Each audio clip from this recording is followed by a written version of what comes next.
à tous et à toutes, c'est Maître Mustan, j'espère que vous allez bien. Moi ça va parfaitement bien. Aujourd'hui, une nouvelle vidéo, on se retrouve sur du Gwent. Du Gwent, ça fait toujours aussi plaisir. Gwent, mon petit bébé. Ouais, ça fait grave plaisir de se retrouver sur du Gwent aujourd'hui, nouvelle vidéo. On va parler des cartes à craft. J'ai envie de parler de ça, parce que je sais qu'il y a pas mal de gens qui ne connaissent pas Gwent, ou peut-être qui veulent débuter Gwent, qui sont un peu perdus. Tu peux le voir aussi à travers mes lives ou quoi. Bon, nous sommes normalement le patch note 10.10, je ne dis pas de bêtises. Rectifiez-moi si je me trompe, mais normalement on est bon. Et avec ce patch note, je vais vous parler principalement des cartes communes qu'il faut craft, qu'il faut obligatoirement craft. Et je vais vous donner justement mon point de vue par rapport à ça. Quelle carte craft, dans quelles circonstances, ça peut aller avec quel deck, cette carte en question peut synergiser avec quoi. Il y a pas mal de choses. Du coup, on va commencer sans perdre de temps. N'hésitez pas à vous abonner, à lâcher un petit pouce si jamais la vidéo vous a plu. Si vous voulez suivre mon aventure sur YouTube et donner de la force, c'est avec plaisir. Si vous voulez d'autres versions, d'autres archétypes un peu plus, voilà, sur certaines factions ou même, j'ai d'autres idées de vidéos aussi. Je vais pas vous spoiler, mais si vous voulez voir des choses, avoir de l'aide ou autre, n'hésitez pas aussi à me rejoindre sur Twitch. On fait des live Gwen, on fait des live Marvel Snap. Je peux vous aider sur les deux jeux. Voilà. J'ai dit ce que j'avais à dire. Maintenant, place aux news, place aux choses sérieuses, on va dire. Donc, les cartes neutres obligatoires, comme vous pouvez le voir, on est sur les cartes neutres. Pour l'instant, on va parler vite fait de tout ça. On va dire les cartes, on va dire entre guillemets tactiques. Enfin, pas forcément tactiques, mais les cartes auxquelles on commence dès qu'on commence en premier. Avantageuses quand même, ma foi, mais sincèrement, c'est pas des cartes... pour l'instant, très utilitaire pour ceux qui viennent de commencer, qui viennent d'arriver. On va directement entrer dans le vif du sujet. On va parler de Renfri. Renfri qui est une super bonne carte. Franchement, elle s'est fait nerf aussi récemment. Oui, elle s'est fait nerf. Mais elle est toujours aussi forte, sincèrement. Bah, c'est Renfri, hein, tout simplement. Toujours aussi broken, toujours aussi forte. Et on va pas se mentir. Renfri, du coup, qui va concrètement dans un deck full unité. Voilà, un deck où on va pas jouer de cartes tactiques, on va pas jouer de cartes spéciales ni rien. Elle passe vraiment bien. Elle peut changer le cours de la game. Elle peut nous aider à faire beaucoup de value. Comme vous pouvez le voir, on a des malédictions, on doit choisir une. Et on a des bénédictions aussi, on doit choisir une.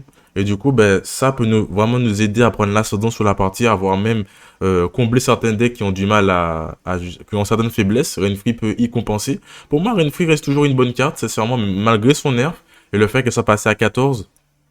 Il a le tag condamné, parce que bien sûr, avant, on pouvait faire double Renfri avec Nilfgaard, et c'était globalement assez puissant quand même, on va pas se mentir. Renfri, du coup, qui combote super bien aussi avec Winmage. Winmage, je crois que c'est une 9 ou une 8, non, c'est une 10, pardon. Magicien runique, du coup, qui combote super bien, parce que du coup, quand on va le poser, on va pouvoir créer et avoir 5 choix, alors que du coup, de base, on en a 3, et là, du coup, on pourra avoir 5 choix de malédiction. Et du coup, c'est vraiment très très intéressant. On pourra avoir vraiment une fenêtre beaucoup plus large de ce qu'on va pouvoir choisir. Pareil pour les bénédictions. Et du coup, bah, c'est une très bonne synergie. Magicien runique, puis après Renfri. Donc voilà, Magicien runique, on va revenir dessus après. Omnirancy, qui est une super bonne carte, qui nous permet tout simplement de gérer pas mal de choses. Et tout simplement, on peut voir que avec cette carte-là, on peut aller chercher beaucoup de cartes, justement, dans notre deck. C'est vraiment la carte, c'est plus fort qu'un décret royal. C'est très très fort. Bon, c'est vrai que c'est 13, ça coûte un peu cher, mais elle est très très puissante. Elle nous permet d'aller chercher des cartes vraiment intéressantes, comme des scénarios. Parce que là, on peut chercher n'importe quelle carte. C'est pas comme le décret royal où on va chercher une unité. Là, on va chercher n'importe quelle carte, ce qui va faire qu'on va vraiment maximiser nos chances de pouvoir mettre en place notre combo. En plus, elle a écho, donc elle va elle va aller dans le cimetière quand elle sera jouée, mais elle va revenir dans notre deck à la manche 2. Donc on pourra l'utiliser 2 fois. Très très forte, franchement. À mettre dans des decks. Vraiment, si vous avez des combos à faire, vous voulez être sûr de piocher une carte à tel moment pour pouvoir setup ou commencer un combo. Franchement, Omnirancy est la carte pour vous. Triss, pluie de météorites, qui est une carte très très très forte aussi. Dans le sens où, si on arrive à mettre sur le board, je vous laisse lire en même temps, il n'y a pas de problème. Moi, je vous explique la carte en profondeur. Si on arrive à mettre une ligne de combat plutôt à distance, comme rapproché, on peut directement mettre Triss, plus de météorites, combat à distance, et elle va améliorer tout le monde, ce qui est vachement intéressant, qui va faire énormément de points. On peut faire une value d'au moins 15 points, avoir peut-être 20 aussi. Donc ça reste vraiment sur remplir le board, on peut vraiment mettre pas mal d'unités. Donc voilà, donc sincèrement, c'est très intéressant par rapport à ça. Et pour faire la même chose du sens inverse, si on la met sur le combat rapproché, elle va infliger la moitié des dégâts à la moitié de la force de toutes les unités sur la ligne. Du coup, ça aussi c'est très intéressant, mais par Renfri Triss est majoritairement utilisé pour des decks tout simplement, on va dire un peu, comment dire ça, des decks vraiment où on va focaliser Triss et Renfri. Voilà, on va vraiment mettre ces deux-là ensemble pour vraiment maximiser nos chances de victoire. Triss peut être jouée sans Renfri aussi parce qu'elle est très très forte de manière polyvalente. En plus, elle est très facile à setup. On joue juste beaucoup de cartes sur la ligne rapprochée comme la ligne à distance. Et après, du coup, on met une petite Triss et après, elle améliore un peu tout le monde. Ça fait toujours une bonne value. C'est une très très bonne carte. Ensuite, j'ai envie de vous parler du voyageur, mais le voyageur est une carte assez optionnelle dans le sens où c'est dans des decks un peu pioche, etc., un peu défaut ce qu'elle va aller. Donc, si vous voulez jouer un deck vis-à-vis de ça, autour de ça, voyageur est la carte pour vous, franchement, vous permet de faire un très bon clean sur le board, une grosse force sur le board, pardon, pas un clean, et en même temps de piocher une carte, donc c'est très intéressant. Mais bon, nous allons passer à Repos d'Échoppe, qui est une carte très polyvalente pour le coup, qui nous permet de juger un peu la partie, de regarder un peu. Elle est très situationnelle, on va dire. Mais bon, ça, c'est si jamais, bah, du coup, on est obligé de jouer des cartes un peu qui n'ont aucun doublon. On va dire que c'est un peu le défaut de la carte, parce que du coup, on ne pourra pas jouer de doublon de cartes bronze, etc., etc. Donc voilà. C'est un peu la difficulté. Bien sûr, comme vous pouvez le voir, c'est une carte qu'on ne peut pas jouer justement avec Renfri. Mais bon, c'est une carte très polyvalente, simplement parce que le chasseur peut nous permettre de gérer pas mal de choses. Imaginons l'adversaire pose directement une résurrection et met un sauve. On peut directement déposer un échoppe chasseur et puis directement détruire une carte aléatoire depuis... Non, non, c'est pas celui-là, mais voilà, détruire un ennemi aléatoire. On peut dire celui-là et du coup on va directement détruire le sauve, qui a le tag invulnérabilité, hein, le meilleur tag du jeu clairement. On peut aussi jouer les échoppes chevaliers qui sont pour moi les deux catégories. Échoppes chevaliers et échoppes chasseurs sont pour moi les deux catégories d'échoppes qui sont très très fortes. Tenace c'est très très fort. Verrouillage c'est très très fort aussi. Infliger 4 points à une unité ennemie c'est très fort aussi. C'est une 10 donc c'est 14 de value. C'est quand même bien. 10 pour nous, moins 4 pour l'adversaire, c'est quand même pas mal. Donc il y a pas mal de choses à faire. Donc franchement échoppe, très très bonne carte. Franchement si une 12 si vous savez pas trop quoi mettre. Après la seule chose qu'il faudra tourner à peu près autour de ça. Mais si c'est non, ça reste correct. On a aussi du coup, on descend, comme on peut voir, il manque pas mal de cartes, mais les cartes que je ne joue pas trop, je les crafte pas trop non plus. Donc voilà. On a du bannissement, on a du coup la fournaise de Krite, qui a justement le tag bannissement qui va nous permettre justement de bannir une unité. Donc on peut bannir des unités très très fortes, très très grosses. On peut bannir aussi des scénarios. Donc c'est vraiment une carte, on va dire, pour vraiment retirer les grosses unités qui peuvent poser problème. Bien sûr, ça ne fonctionne pas sur l'étape invulnérabilité, donc ça ne fonctionnera pas sur des chats gratuits, sur des sauves, des choses comme ça. Mais sur des grosses cartes qui auront des grosses améliorations, ça peut vraiment faire un gros clean de manière safe. Et même pour ceux qui jouent scénario, comme par exemple du Scoia'tael, que ce soit du Scoia'tael Elf ou même du Scoia'tael, on va dire Harmonie, ça reste toujours viable. Donc franchement, bannissement, c'est une très bonne carte pour 10. Si vous voulez mettre une très bonne carte pour 11 aussi, je vous conseille le Geralt Kien. Dans une méta auquel on est, en plus, dans la méta auquel on est, il y a beaucoup de cartes qui s'améliorent sur une ligne. Ben, d'ailleurs, on a Triss Météorite qui fait ça. On a du coup les monstres qui commencent à faire ça aussi. Je vois un peu de monster développement avec Koshei, Maître Gripouille, Scénario, Maître Chatouille, pardon, Scénario, etc. Du coup, Irden est vraiment une valeur sûre. Même pour d'autres decks aussi qui s'améliorent, tels que les Nilfgaard Toussaint, etc. Du coup, il y a vraiment des choses à faire. La seule, Irden va juste pas être fort si vous tombez face à quelqu'un qui joue éventuellement, comment on pourrait dire ça, syndicat. Mais sinon, c'est la seule chose. C'est la seule chose. Sinon, globalement, on est dans une méta où les cartes s'améliorent et prennent des forces très très incroyables. Du coup, il y a Irden et une valeur très très sûre. Donc voilà. On parle du magicien runique aussi, du coup, que je vous ai parlé récemment par rapport à justement Renfri. Magicien runique qui va nous permettre justement dès qu'il sera posé, on pourra choisir de jouer une carte parmi toutes les factions que nous avons. Et en fait, on va pouvoir jouer une carte, choisir une rune. En fonction de la rune de la faction en question, on va pouvoir avoir le choix entre 5 cartes de la faction. ce qui va nous permettre justement de gérer pas mal de choses. Par exemple, on sait que par exemple, dans la faction Nilfgaardien, il y a pas mal de cartes verrouillage, des choses comme ça. La faction, comment on appelle ça, faction Monster, on sait qu'il y a beaucoup de cartes qui sont, on va dire, très très fortes en termes de développement, avant en termes de puissance. Donc voilà, donc ça reste assez intéressant. Et surtout, bah, ça fait une très très bonne combo avec Renfri. Hein. En fait, toutes les cartes créées de base qui vont générer des cartes, qui vont créer des cartes, c'est une très très bonne combo de base. Ça peut synergiser aussi avec les cartes assimilation de Nilfgaard, si vous jouez un deck assimilation. Du coup, Magicien Runique, toujours une très très bonne value si vous jouez des decks un peu créés, etc. Assimilation, Renfri, une très bonne carte. Igni, qui a la même capacité qu'Irden, qui est un peu plus précis. Parce que du coup, Igni, ça va détruire une unité sur la ligne, n'importe quelle ligne de l'adversaire. Et en fait, il faut tout simplement que cette ligne ait une force totale de 20 ou plus. Et à partir de là, Igni pourra faire proc. Et du coup, c'est vraiment très fort. Je pense que Irden, en tout cas, là, j'imagine un deck Toussaint. Je vois que Irden est un peu mieux face à un deck Toussaint, clairement. Mais Igni reste toujours une très très bonne value. Il coûte un peu moins cher en termes de provision. Bon, après, 1 de différence, c'est pas ouf, mais ça fait un peu la diff. Hein, si jamais vous jouez des cartes bronze à 5, 4 de provision, ça fait toujours la différence. 1 de provision de plus ou de moins. Donc voilà. Donc voilà, du coup, ça reste toujours du coup, pardon, ça reste toujours intéressant. Donc voilà. Toujours à prendre en considération. Ensuite, nous avons tout simplement le Golden Laker aussi, qu'on voit pas souvent, mais qui est pour moi très broken aussi. S'il fallait que je fasse une tier list, le Golden Laker ferait partie des S tier éventuellement, parce que franchement, je ne vais pas vous mentir, vous jouez un deck avec des provisions qui arrivent jusqu'à 9, vous jouez Golden Laker, vous pouvez quand même aller chercher 3 cartes de votre deck, ce qui impressionne l'adversaire. Ce qui parfois même n'est pas au courant, parfois même il est surpris de ça. Je peux vous assurer que c'est très très fort. Excusez-moi, faites-moi confiance par rapport à ça. The Golden Laker est vraiment très très très fort, vraiment genre, je tiens vraiment à mettre l'accent dessus parce qu'on le voit pas souvent, mais quand on le voit c'est toujours fort et ça impressionne l'adversaire. Surtout s'il arrive à faire une Alissa après, à remettre le Golden Laker dans le deck, il pourra faire double Golden Laker, aller le chercher avec Omnirancy ou autre.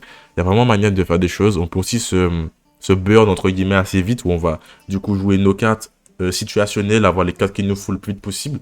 Et du coup Golden Laker pour moi est toujours aussi fort. Voilou. On va descendre un peu, on va parler un peu de Sirinova aussi, qui est une très très bonne carte, qui synergise bien avec justement Golden Laker, hein, parce que du coup, il faut qu'on joue des cartes qui ne dépassent pas 10 de provision dans notre deck, pour qu'elles gagnent tenace, bouclier et voile, des 3 tags très très forts. Voile, c'est très fort. Bouclier un peu moins fort, et tenace, je mettrais plutôt voile, tenace et bouclier. Shield, ça reste intéressant, mais bon, je dirais que Armor est beaucoup mieux que Shield, concrètement. Mais bon. En tout cas, Sirinova, si jamais vous voulez jouer Golden Laker, c'est une très bonne value. Vous pouvez jouer d'ailleurs ces trois-là, hein, Bag, Golden Laker, Sirinova. Bag qui va vous permettre de justement de sécuriser la manche 1, avoir de la gagner si possible. Donc franchement, il y a moyen de faire des petites choses intéressantes. Ablet, tout simplement une valeur sûre. Hein, si vous voulez remplir votre deck et un peu aussi le défausser, faire des points sur le board. Ablet et Culotte sont des cartes qu'il vous faut, tout simplement. C'est quand même une 9 qui s'intègre pas mal à beaucoup de decks quand même. Culotte aussi, on va descendre un peu plus bas. On va directement parler des deux parce que c'est les deux, hein, les deux bangers, on va dire. Les deux qui synergisent super bien, qui sont très intéressants. Donc voilà, même si Culotte s'est fait un peu énervé, ça reste toujours une valeur sûre, sincèrement. Donc pour moi, ça reste les deux bonnes cartes. Ça reste deux très bonnes cartes à mettre dans des decks. Ils synergisent très bien avec des decks et rentrent dans pratiquement tous les decks, limite. Donc franchement, à mettre. Alissa, si jamais vous voulez remove une carte spéciale, un Golden Laker ou autre, Alissa est la carte qu'il vous faut. Donc voilà, une très bonne carte aussi Alissa. Après, on peut descendre un peu aussi dans les cartes peu situationnelles, comme le Gardien, qui est une bonne carte aussi, mais qui est situationnelle par rapport au deck que vous jouez, pareil pour personnage. Donc voilà. Après, on va descendre un peu dans les cartes un peu plus bronze que je vais vous présenter. Pour ça, je vais vous présenter la bande de Renfri qui synergise super bien avec Renfri. Hein. On est obligé de parler de la bande de Renfri. Si vous jouez un deck Renfri, vous êtes obligé de mettre la bande de Renfri dedans. Parce qu'elle synergise super bien avec Renfri, tout simplement. Renfri, comme si vous le rappelez, il faut qu'elle comporte au moins 25 unités dans le deck. Donc la bande de Renfri, ça fait 2 unités en plus qui vont justement faire partie de ces 25 unités au total. Du coup, ça reste très intéressant. Et en plus, ça fait une value de 12. Vraiment pas négligeable. Ça permet aussi de vider un peu le deck. Du coup, c'est très, très, très fort. Donc voilà. Voilà. Je vais vous parler aussi de Maxi, qui est une très bonne 6 aussi. Qui nous permet, Maxi qui est une, je sais pas si c'est, non, c'est pas une 6. Maxi est un peu moins cher, je crois. Si je me trompe pas. Ah, peut-être un peu plus cher du coup. Bon, on va juste le chercher. Ce sera beaucoup plus simple. Voilà, ok, c'est une 5. Maxi aussi, qui est une très bonne carte aussi, qui rentre dans tous les decks, nous permet un peu de regarder un peu les decks, notre deck, etc. De euh, placer une carte en bas de celui-ci pour permettre, en fait, qui va nous permettre un peu d'avoir les cartes dont on a envie d'avoir et qu'on a besoin surtout, à la manche 2, à la manche 3, qui sont des manches très très intéressantes et dont on a besoin. Donc voilà, Maxi aussi, qui rentre super bien dans un deck aussi. Donc voilà, donc les premières cartes dont je vous ai parlé dans ces vidéos, tout ce qui est Renfri, tout ce qui est Omnirancy, tout ce qui est Bannissement, tout ce qui est Gérald, Igni et Irden, la truffe, Magicien Runique, pour moi, c'est vraiment les cartes qu'il vous faut, parce que c'est des cartes que vous pourrez mettre dans beaucoup de decks. Dans n'importe quel deck que vous allez jouer, dans n'importe quelle faction, vous pourrez mettre au moins une à deux de ces cartes-là. Éventuellement, Triss Météorite rentre un peu partout. Omnirancy rentre un peu partout aussi. Après, on a justement Renfri qui est un peu situationnel, qui rentre pas dans tous les decks, mais qui est largement possible aussi. Du coup, ben moi je vous dis, faites-vous plaisir. Et voilà, j'espère que cette vidéo vous a aidé. Normalement, j'ai plus rien. Il y a aussi Irondight, mais ça c'est vraiment si votre deck est vraiment puissant. Parce que du coup, il va falloir qu'au terme de votre tour, que vous soyez à chaque fois le joueur qui gagne la manche. Qui gagne le tour, pardon. Tout simplement pour que Irondight puisse s'améliorer de 1 à chaque fois. Et faire un gros Irondight à la fin de la partie. Limite à faire un 15, si possible. C'est minimum 15. Ceux qui arrivent à aller au-delà, ben, c'est vraiment God tier, on va pas se mentir. Mais c'est déjà pas mal. 15, c'est vrai que c'est la value que moi j'ai déjà fait et que j'ai déjà vu en termes de puissance. Aller au-delà, il faut vraiment y aller justement. Mais tout est possible. Donc voilà, je vais juste vous rajouter cette petite carte-là aussi éventuellement. Qui est situationnelle en fonction du deck que vous allez jouer.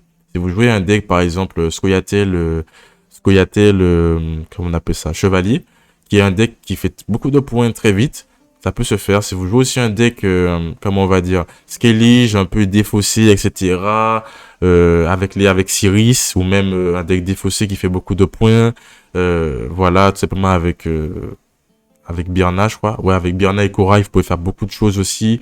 À ce moment-là, oui, c'est très intéressant aussi. On peut mettre aussi Irondight dans un deck Monster en développement, plus Monster développement. On peut faire aussi Monster,